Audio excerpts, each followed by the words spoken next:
welcome to this coaching session. So one of the reasons we do these sessions is because some people might feel inspired to come on the certificate of embodiment coaching and find out how to do this stuff.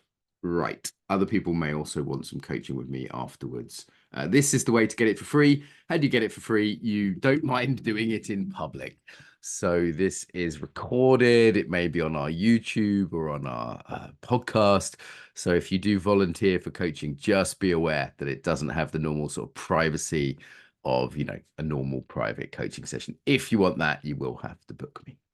All right. Anyone who volunteers is something, you want to go somewhere, great. If you don't want to do something, also okay.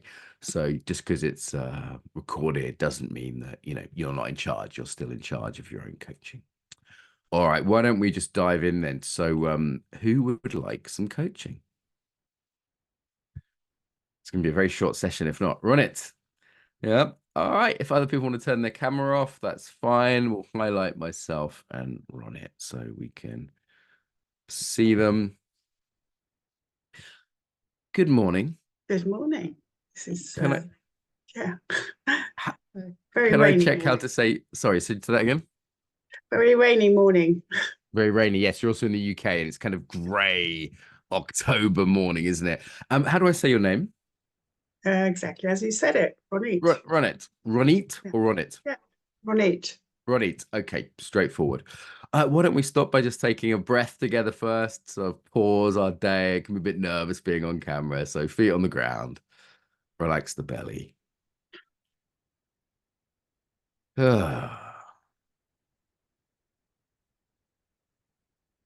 Good. How can I help? How can you help? I need the confidence to put myself out there. I'm okay to do things in a crowd, but I'm really lack of confidence when it comes to doing things online. So you say things, do you mean sort of work things, marketing Yeah, things, or something like that? Yeah. It's all really work things, yeah. Okay, well, just a bit of context. What do you do for a living? Just give me some sense of it. I'm a complementary therapist. I've done lots of different things. So I'm an acupuncturist. I do hypnotherapy. I do EYP. I do NLP. I do EFT. So you do a bunch of stuff. Okay. Yeah, Notice that you literally just shared what you did online. So yeah, there's a bunch of people here today. You seemed like you could do that. Like, well, you did do that. So first of all, it's not true to say it's impossible for you to share what you do online. No, it's not impossible. No. And did you do that then with, relative ease? I mean, maybe felt a bit nervous, but relative ease. It seemed to me. It could be wrong. Uh, that was actually, yeah, it's just because I feel as if I'm just talking to you. So that's fine. Okay, great. So what might be a strategy for the future? What did we just learn? You said you just say what you just said Yeah, again. I think that's it, isn't it? Yes. Just focus on one person or just blank everybody else out. I don't know. Yeah, because you said you would just imagine you were just talking to me. You didn't, think there's an audience here, and there is. On the internet there could be an audience of thousands. Yeah. Great, thanks, Mark. What happens in your body when I say that? Um, yeah, I get sort of butterflies in my stomach and yeah, a little bit nervous and yeah. But still functioning, still human. Yeah, I mean, I get tongue-tied and Mm, nervous and I yeah. know that's appropriate to an extent. Yeah, it's just totally normal human thing, right? We're social animals and, put us in Yeah. front of groups of people, we do get nervous. And the scary thing about the internet is you don't know who's out there, how many people, our mind plays tricks. So, you were fine when you were talking to me, right? Like you seemed pretty relaxed. And as soon as I said, hey, there could be thousands of people, you said like, thanks, Mark. Like, I think I just made you more stressed, right? That was deliberate, by the way. So Yes. then you noticed your stomach having a response. So just really simple embodied thing. Let's, start with nice, simple things. Let your belly be soft. And then tighten your belly one more time and then soften it again. And then just look at me, present moment. It's just me and you. Yeah. All right. Take a breath. Say, ah. Okay, what are you learning here? What am I? What are you learning? What am I learning? Um, Take a breath, take a moment, Take a relax. moment, relax the belly, because we've already identified that's one of the places you feel the stress. Because Yeah, when people say, I'm not confident, what they usually mean is, I feel stress and nerves, which, is totally normal. And we can reduce that just by going straight to the body, right? So in this case, even simple interventions like relaxing the belly, taking a breath. Also, you notice that if you're just talking to me, it's much better than if you imagine thousands of people. yes. Okay, so how can you transfer that into other stuff you're doing online? Uh, yes, yeah, I think my style is pretty much, just a relaxed way of doing things as opposed Mhm. to, you know, um, too rigid or too, yeah. So just be myself. Okay, just be yourself doesn't isn't specific enough as an instruction. People would always give me that advice on dates. They'd say, just be yourself. And I'd think, what do you mean? Like, how does that help me? Yeah. So instead, let's get really specific. So when you're doing an online thing, post or Mhm. whatever it is, I invite you to think that you're just talking to one person. Imagine you're talking to a friendly person. Okay. Secondly, your framing I've come across before and it's horrible. So your framing is I'm putting myself out there. Mm. That doesn't help anyone. It's also it's not really accurate in a way, right? Like I'd say a more helpful framing would be something like I'm trying to reach people who want to hear from me. Does that make sense? Like there's someone out there, inverted commas, who is interested in what you do, who would be helped by what you do. Yes, Yeah. So it's like if you imagine yourself talking to that person, it's like this is someone who wants to hear from you. Like, especially British people. No, we don't want to like just shout at loads of people. Yeah. So really good marketing is actually about finding people who want to hear from you and then just communicating with them. And physiologically, this relaxing the belly. Does that make sense? yes, All right. So, definitely. so practically, where can you do that next? Let's make sure this is going to transfer into your life. Uh, well, I think I do that anyway. Um, in my life, I mix with people that I want to mix with, Uh-huh. or speak to people who, on a personal level, who are interested in what I do, and don't bore anyone who's not. Right. So that's the thing to find out is if their interests, right? Yeah. So, if you were to talk to me about sanitary products, I just wouldn't be that interested. I'm sorry. Like I don't need to know that, for myself. I don't have a daughter, whatever. Right. So it's not that it's a bad topic. It's just not interesting to me. Yeah. Yes. So finding people who are interested, and then that's now you're relaxed, you're smiling, yeah, and then that's what we mean by be yourself in inverted commas. Okay. All right. One last little bit of sort of marketing advice, not really embodied coaching, so I don't want to get too into it. You told me you do too many things. So Mm. what I do is I train coaches. Yeah, I don't do all those things in, yeah, I I've got tools, but I don't use them Yeah. all in one So what you session. need to find, and we're not going to do this today because I'm not doing a full marketing coaching session with you. Today, what you need to find is a simple thing that you do. So it's not so much the modalities, but the change. So you have all these tools, all these modalities, yeah. But how do you help people? So if it's like, I help business women succeed, or, it's like help busy mums be less stressed, like a really simple group of people and an end Mm. result. Nobody cares about all the tools. Yeah.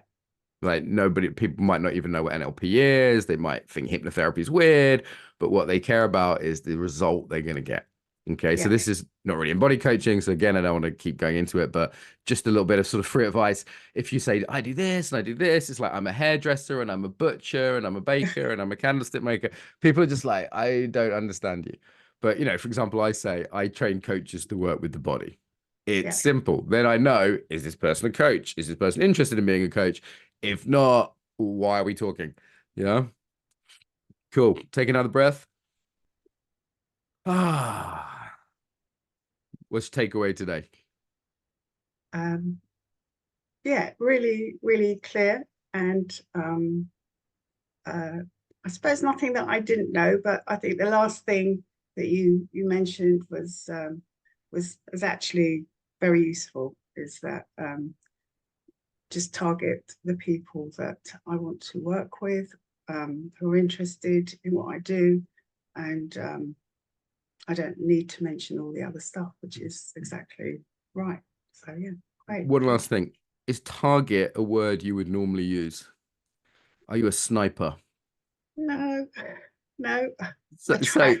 why not? Yeah, just use your normal, relaxed language. Talk about being yourself, right? Yeah, So it's like, I'm just looking for people that I can help. I'm yeah, looking for people who are interested in meeting me because of my services. Yeah. Like we take on this weird American marketing language, and often it's quite violent. It's not really aligned with our values. Certainly not mine. I'm guessing yours too. yeah, Like targeting people, it's like, yeah. it's kind of Because like, I'm rubbish at sort of self-promoting and stuff like that. So targeting is not my thing. yeah. So I think I'm gonna end there. Most people say they're rubbish at self-promoting. The truth is they can talk about what they love and how it can help people. That is the key thing. Yeah, Yeah. Imagine you're talking to one person because that's less stressful, and relax the belly if you do have a little bit of anxiety, which is normal. Anyone who doesn't find marketing a little bit anxiety provoking is a psychopath. Okay, like what kind of or a mad narcissist? What kind of a weirdo would love to shout about what they do all the time? It's just strange. Yeah, yeah. so a little bit of nerves, normal, but you can moderate that with your body and how you're framing it. Yeah, Right. Thank you. you're very welcome. Nice to meet you. And you, thank you. Cheers. Bye. Hey. All right. If people want to come back on camera, I kind of debrief some of the coaching sessions. So this is pretty classic. Things I have heard before, very normal. Um, Working with the stress response just directly. So that's, very clear. Also challenging sometimes people's beliefs by their actual behaviors. Like someone will say, "Oh, I can't talk about what I do," and then they just did. Like it's something people do. The other thing I'd say is there's some specifics to marketing there that I get into with my mentees. I'm not wanting to do a load of marketing coaching today because it doesn't demonstrate embodied tools often there's just kind of like an educational piece, and it just is me telling people stuff, which is more teaching rather than coaching. But yeah, like as I said, this is something I pretty classic with my mentees, and the phrase putting yourself out there is very, very common and stresses everyone out. So just please, for the love of God, eliminate that from your vocabulary.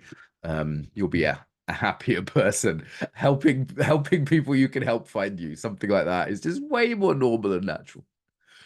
Good. Any questions in the chat so far? Some people off camera still waking up, having a breakfast. I don't mind. It's nice to see some smiley faces as well. I mean that. Okay. I'm going to have a sip of water and then let's have our next volunteer. And it's Stephanie. Hello, Stephanie. Let's highlight Stephanie. People want to go Oh, off good camera, feel free. morning. Nice to see you again. I actually met you yesterday for the first time, right? Yeah, right. I know you're a Zen Um, practitioner. that's right. Yeah, and I'm just started a couple of weeks ago to dive deep into the embodiment, and I'm very interested in it. It's very helpful in the Zen practice too. Great. Great. You bought one of our kind of evergreen online courses, I think, right? And you're working your way through it. Is that right? That's right. Okay, so you've got a little bit of knowledge about embodiment, but pretty new to it. Good. All right. Exactly. Let's take a breath together. So 1, 2, 3. Ah. Soften the belly, relax the jaw, relax the eyes. Think of someone who makes you smile. Okay, how can I help? It's about my name, because I always introduce myself as Stephanie, and it's quite common that people address me as Steffi directly, Okay. and it bothers me. You don't like it.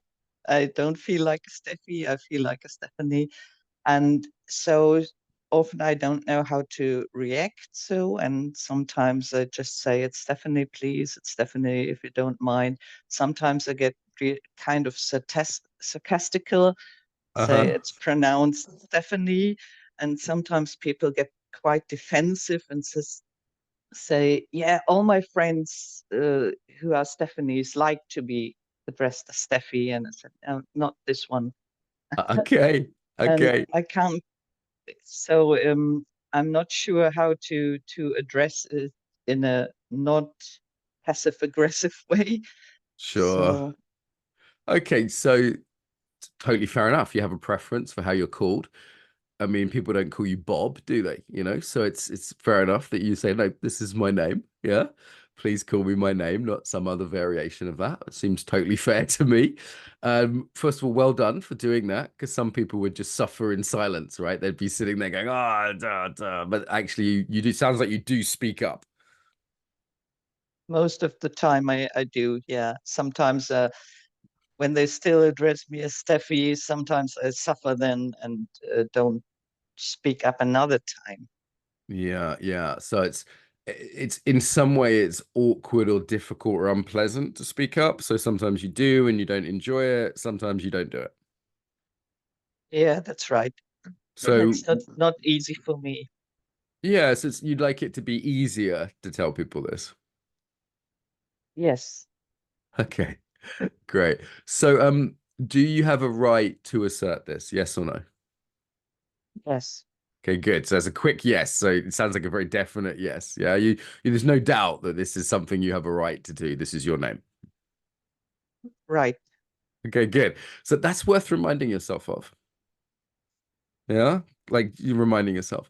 And what do you think's going on with the other people? Are they deliberately being mean? Are they like what's going on with them?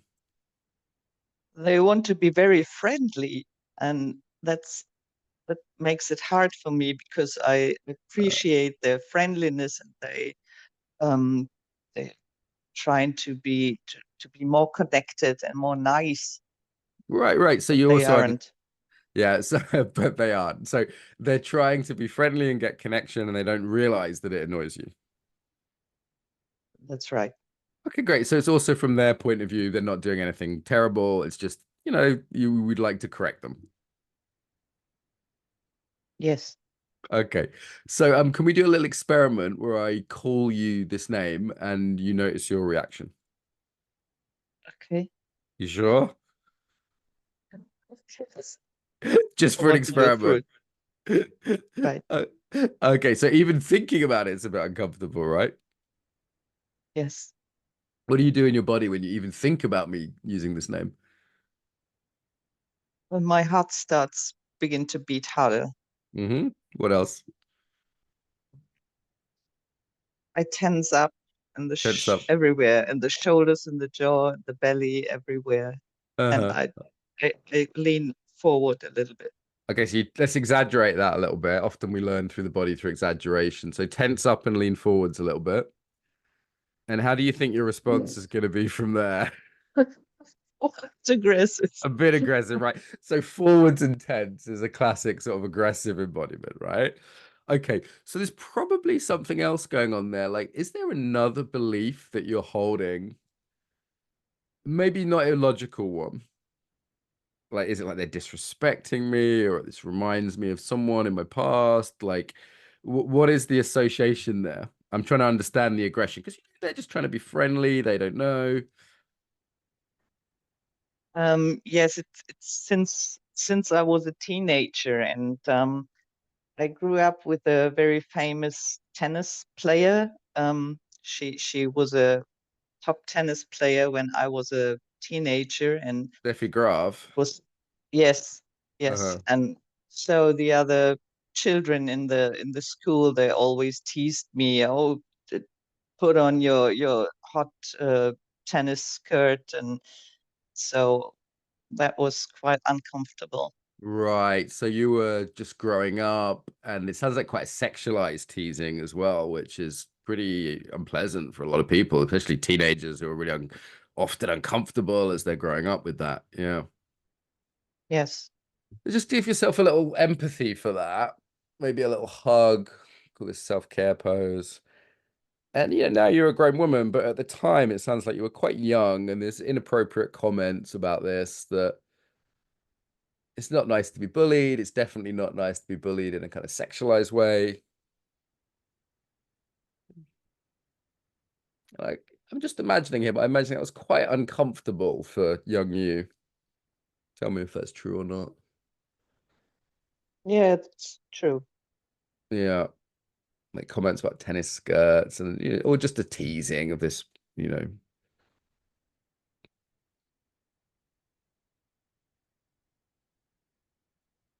You're just giving a little bit of love to that younger part of yourself. Maybe there's a touch that feels good and appropriate.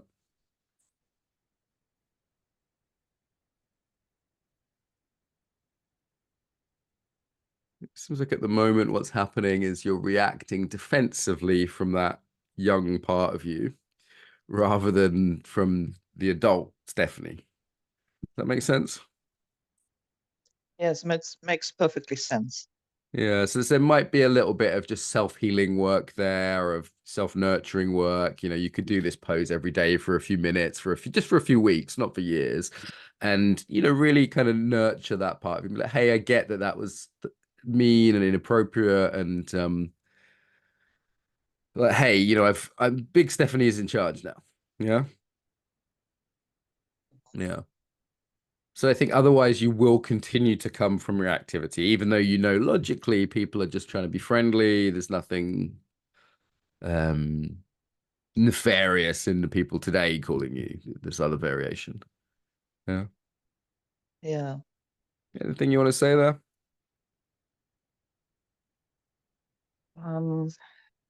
So I think I could just breathe, relax, take a little pause, and then say very calm, it's Stephanie, if you don't mind. Also, if you don't mind, no, I don't want to say if you don't mind because I mind. So just say it's Stephanie. Yeah, yeah. You could say something simple like, I prefer it if you call me Stephanie, or please call me Oh yeah. Stephanie. Just something really simple, really simple. And sometimes it might be a joke, that might, but the joke needs to come from that relaxed energy, like as you say, taking a breath, right? Because if a joke comes from aggression, it doesn't land well, you know? Mm-hmm. Yeah. So at that moment, you can pause, remind yourself how old you are, remind yourself this person has a good intention to connect. And let's do a little bit of practice with that. So relax the belly. And do you normally speak English or German? German. Yeah, let's do it in German just to practice it in the language you're going to use it in. So what's a phrase in German? Just very straightforward. Vorzuge Stephanie. Uh-huh. Nice. That feels quite soft. Yeah, and now just so you know the difference, find that like aggressive coming forwards a little bit tighter. Now do the same sentence from that embodiment. Ich bevorzuge Stephanie. Wow, scary in German. Okay. And now come back and do like a little bit like, oh, a bit passive. I don't want to cause a problem. Like, there's also that energy, right? Which is you're not really taking care of yourself. Vorzuge Stephanie. Even more, like, what's the sort of, please, if you don't mind, if that's not too much trouble. Also, wirklich, ich mag das nicht so gerne und wenn es dir nichts ausmacht, mich vielleicht Stephanie nennen. Right, because that's what's going on in your head sometimes when you say nothing, right? So now coming forward to that midpoint, so neither passive nor aggressive, relax the jaw, relax the eyes, and get really present. So actually make sure you look at the person, which is me, right? So then you're here, you're not there. Because there was teasing and mean. Here is just someone trying to be friendly. Does that make sense? So like look at a Yes. detail, like where do I have a freckle on my skin or how is my beard? Look for an actual detail about them and then say in the relaxed, soft way. bevorzuge, Stefanie genannt zu werden. Nice. Good. Good. I think we should all give you a round of applause for that. But most people, you can't hear people, but that was great. All right. What's your takeaway here? Thank you very much. To center, to remind myself of the here and now, and take a breath, and then state in a calm voice what is my right to be. Yeah. And look at the person to really make sure you're present. Yeah. Yeah. Okay. Thanks, Steffi. Thank you, No, Marky. no, come on. Oh, I like the playfulness, but what do you want to say now? What's the thing you want to say now? I prefer to be called Stephanie. No problem, Stephanie. Nice to work with you. Cheers. Cheers. One last thing on that is the more times you say it to people and get a reasonable response, like for me, like no problem, the easier it will become. Okay. The easier it will become because it's called a positive reference experience. And the more times people will be like, oh, okay, cool. And then you have the odd person who's, they're defensive or whatever, but that's on them. All right, good. So if anyone else wants to come on camera, it's always nice to see people between sessions when we kind of debrief. So what are we doing there? Yeah, pretty classic stuff around practicing, learning through exaggeration, learning through contrast, normalization, just, it is a very common thing. And then we're kind of, at first I was looking at her conscious beliefs, but the conscious beliefs were really fine, right? It was like, I have a right to do this, and other people are just trying to be friendly. Because it could have been at that point, a lot of people don't feel like they have a right to defend their boundaries. So we might have had to do that work, like boundaries work. Or some people would be like, yeah, they're just being idiots or something. They'd have a much more aggressive belief around the other person. So that wasn't the case. So I kind of thought, oh, something's up here. Maybe this is something from the past. There's a resonance, there's a trauma or a micro trauma, something enacting from the past. And that proved to be the case. So we just kind of gave a little bit of love to that part of her, kind of a little bit of simple parts work, it could be called. And that is a practice that's worth repeating for her to take away. And then we came back to the practice and just playing with that. Using a first language is important, actually. If people learn something in one language, they don't always transfer it. Yeah. And then, Virginia, did you ever have this when you learned something in English and then tried to speak it in Greek? Yeah, absolutely. Absolutely. Yeah, people can get really stuck. So it's just something I've learned. It's also when people are stressed, it's just easier for them to speak their first language as well. So you'll notice if you get angry enough, you stop being able to speak a second language. So yeah, beautiful. Thank you. I always feel sort of touched with our volunteers stepping up bravely, and really nice example, sort of something important, but not hardcore trauma to share with the world. It felt really important. Yeah. Good. Okay. We could probably squeeze one more in. Anyone else interested in a coaching session before we wrap up? It's pretty gentle, as you can see. Contemptuator.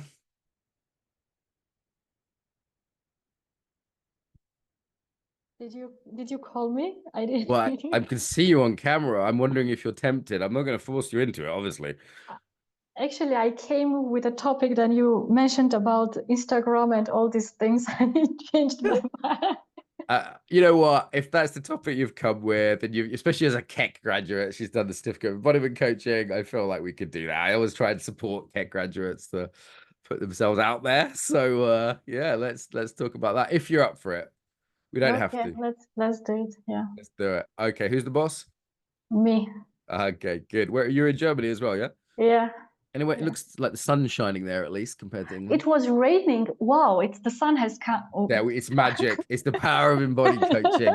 People on the podcast can't see, but there's rainbows and birds and okay. So take a breath. All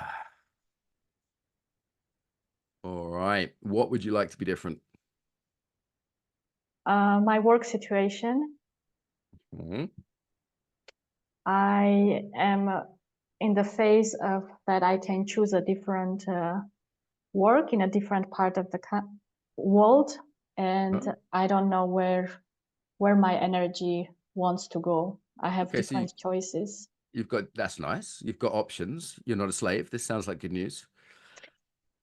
What's the embodiment as you say this. It's kind of, I was hearing kind of a kind of energy. What's the noise of that energy as you talk about this?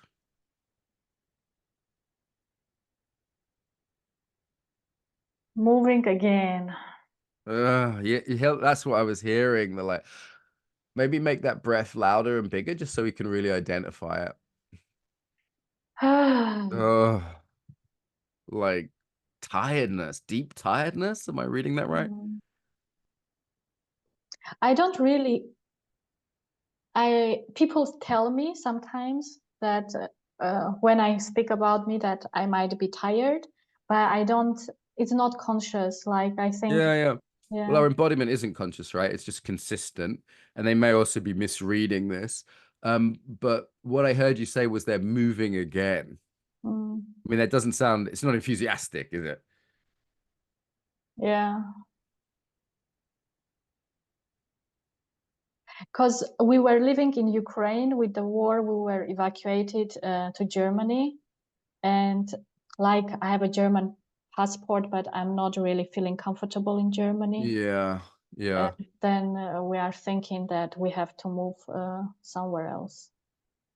Yeah, and I am hearing that like quality in that.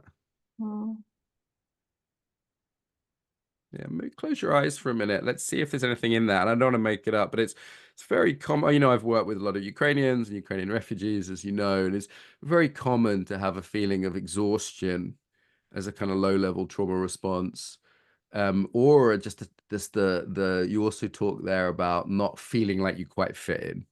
Yeah. Right. Like I'm from an immigrant family, so that's in my blood. I understand that a little bit. Yeah. Yeah. As you tune into that feeling of not again, what do you notice? Yes, a little bit.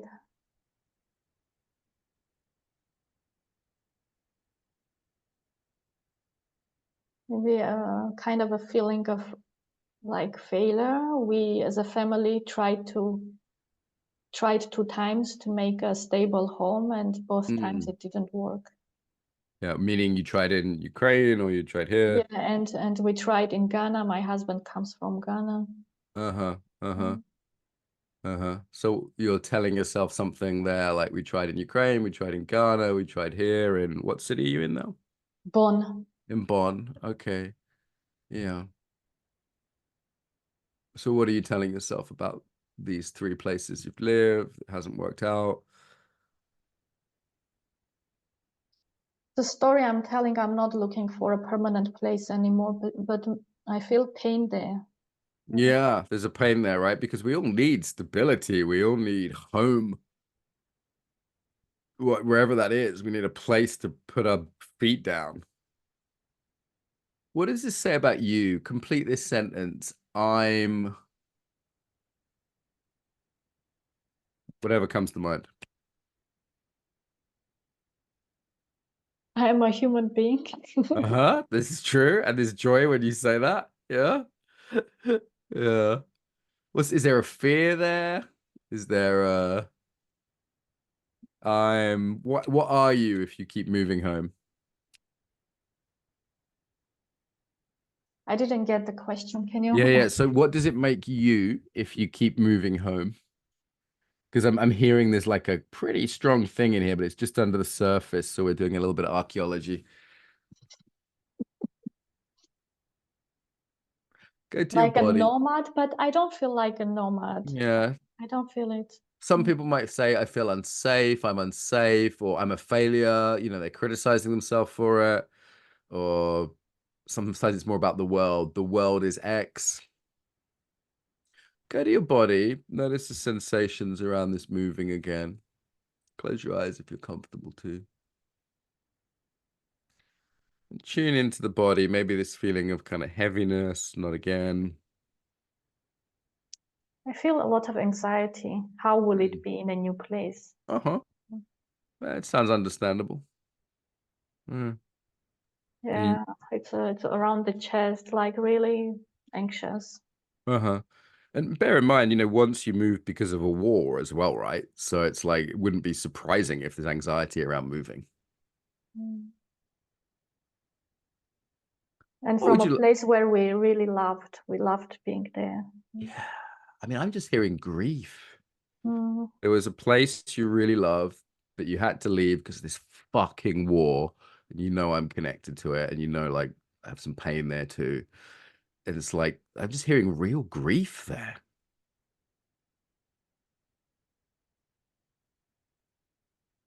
It's true. Yeah. I wonder if I noticed myself taking a breath when you said it's true there. And I wonder if there's I think not, like often when people leave from because of war, they have to kind of leave in a hurry, and it's somewhere they really love, and they just have to get up and go, and then there isn't necessarily time to grieve because they're too busy making a new life in a new country. I'm wondering if there'll be some benefit of really grieving that loss, so you can be a bit more free in kind of how you feel you want to live now. Does that make sense? I thought I did grieving, like Mm. even with a therapist, but maybe it's not complete. Maybe Yeah. maybe I still want to go back. I don't. Okay. Yeah, but I cannot because of the like family. Yeah, so there's a letting go here, right? At least for now, see that breath? Yeah, do that again a couple of times. Kind of your shoulders came up as you breathed in. And if you want to consciously let go, I know it's your choice, right? You can, you know, there may be a time you can return, but for now, it sounds like you're really clear that you can't go back. Mm. So let's do a couple of those conscious letting go breaths to help that process a little bit. So taking the shoulders up.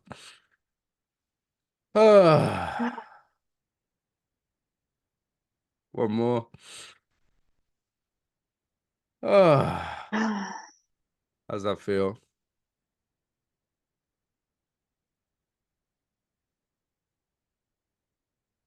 I feel like as if I'm in a circle, like I grieve, I come to enthusiasm, I can do something else, then I feel the anxiety, then I feel like maybe I need to, like it's a circle. I'm not coming Yeah. out of the circle.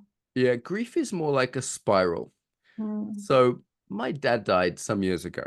And at time I went through a really good grieving process afterwards. But then like a year later, I would still like cry when something reminded me of him, or then it was 2 years later. And it got better and it got easier, but I still have this like profound sadness of not having a dad. Sometimes I feel like I could pick up my phone and ring him and I can't, you know?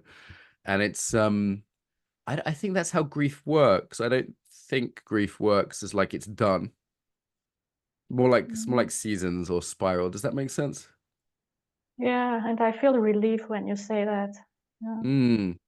Like I don't think you'll ever stop being a bit sad about having to leave a home you loved because of a bloody war. Like that's a very normal thing. I don't think it's like, oh, now I've done therapy, now I'm fixed.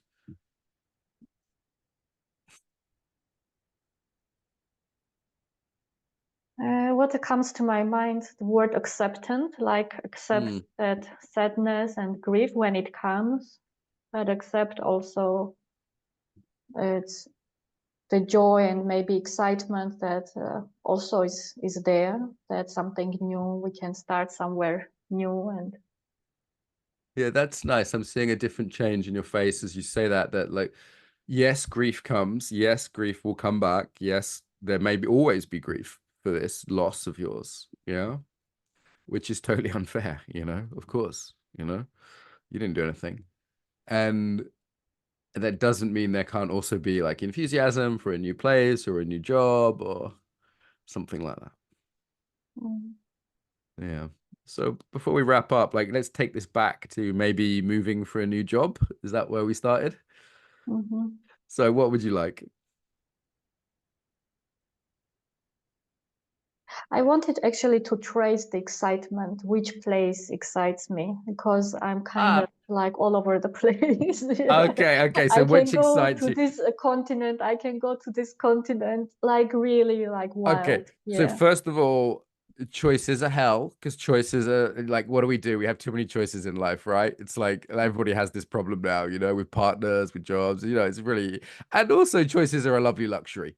Most of our ancestors didn't have any choices. They were fucking eating Gretchka and growing potatoes. And do you know what I mean? It's like they didn't have any choices. So like, let's laugh at ourselves. I like that. I like that laughing of just like, oh, I have too many choices. Here's my little violin. It's quite funny in a way, right? So like, I like that. Like laughing at yourself makes the problem less severe. Okay. Like, yeah, does that help? Like I Yeah. share the dark Ukrainian sense of humor. So let's also do a little bit of passion. Like where might you love? Let's go into this pose where you take the head back a little bit, take the chest up. We call this enthusiasm pose or passion pose. Yeah, the hand on the heart, back bend. Not so much it hurts, but enough that you're in that like slightly orgasmic, pleasurable pose. And when you're in this pose, which location jumps out? And this is not a decision. This is just a bit of information. Yeah. Mm-hmm. Let the head go back, heart come up. When you're in this pose, what location goes, yeah, that feels like a fuck yeah. Okay, I have something, yeah, in my You have mind. something? Yeah. Okay, you don't have to share, but do you know? Mm-hmm. You can share if you want. I'm just curious, but you don't have to. Yeah, it's somewhere next to the ocean and warm weather. Ah, I can understand that in Germany in October. Okay, so that's just one piece of information, and this isn't like final decision, right? Is that you've got some passion for somewhere by the ocean. Yeah, which I totally get. I totally get that. So good. All right, it's nice to see you smiling. You look like there's a lot more life in you now, a lot more breath in you now. What have you learned today?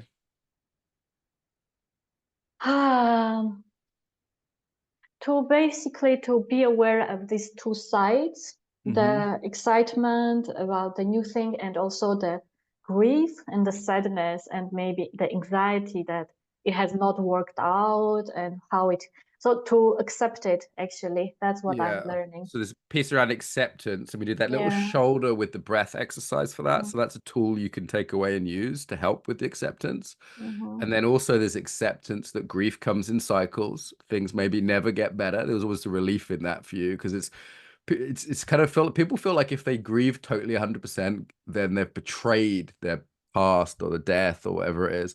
So, and actually, it just doesn't happen that way. Like I've met refugees who are sad their whole life. You can go in a cafe and find like old men from some country that had a war 50 years ago, and they're still kind of sad about it. So there can be a cycle of that, but that doesn't exclude laughing at ourselves, humor, joy. And yeah, it doesn't exclude that, and it doesn't exclude having enthusiasm for something new.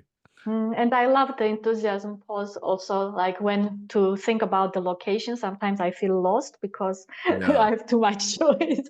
Too many choices. Where's my violin? Once again. Yeah. Good.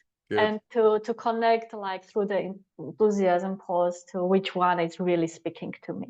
Nice. So that's another thing you can repeat and do. So the letting go exercise we did and the enthusiasm as an inquiry, you can do that, again for a few weeks every day or something. Yeah.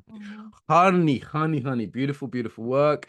Really pleasure and an honor to work with you. I love to support my Ukrainian students, so a real pleasure. So good. Thank you, Mark. Thank you. All right. So let's go to gallery view. It's nice to see a few people. Thank you to our volunteers. That is embodiment coaching. Okay. I was very happy with that session. Ada was very brave. I think I was brave as a coach. We went there, and yes, embodiment coaching is tools like I was tracking my body, tracking her body, the breath. We were working with a couple of poses. I was noticing her embodiment at the beginning. I think right away it was like, there's something here. Grief is a huge thing. Obviously, I'm not doing counseling here, right? Obviously, I'm being empathic and sympathetic, but I'm not doing counseling work. I noticed the use of humor as well. Like even dealing with something like a war refugee, right? Like doesn't mean we can't laugh. And sometimes there's a moment for that in the cycle of the coaching. It's one of the things I teach people is the cycle of the coaching. And then the practical takeaways, like let's give people some tools they can actually take away so they're not reliant on the coach, every time. So if you want to train in that, come to the Certificate of Embodiment Coaching. Certificate of Embodiment Coaching. It's on our website. Virginia's going to share the link for those of you who are here today. Yeah, it's a good course, and at the moment we've got an offer that I'll do a one-to-one with you as well if you book now. So if you book today, we'll give you a one-to-one, which is a nice bonus, I think, because it gets quite a big course. Yeah, maybe some of our graduates can say what they liked about the course, but it has been a pretty good reputation. And also, the other thing I'd say I learned about the other day is that nearly 80% of people who start it complete it, which is really high for an online course. Like, that's like exceptionally high. Who here has bought a course and then not finished it? Like, yes. Heck, there's a strict German woman called Alina. She's actually very nice. And she will make sure that you finish the course. So yeah, if you want to learn to do this stuff, do that. And if you want coaching from me, get in touch via the website or social media. Loads more little demos of coaching on YouTube, Facebook, and Instagram. If you want to see more demos. But yeah, if you want to train in this stuff, Keck is the thing to do. Big thank you to all our volunteers. Much appreciated. Stephanie, Ronit, and Ada.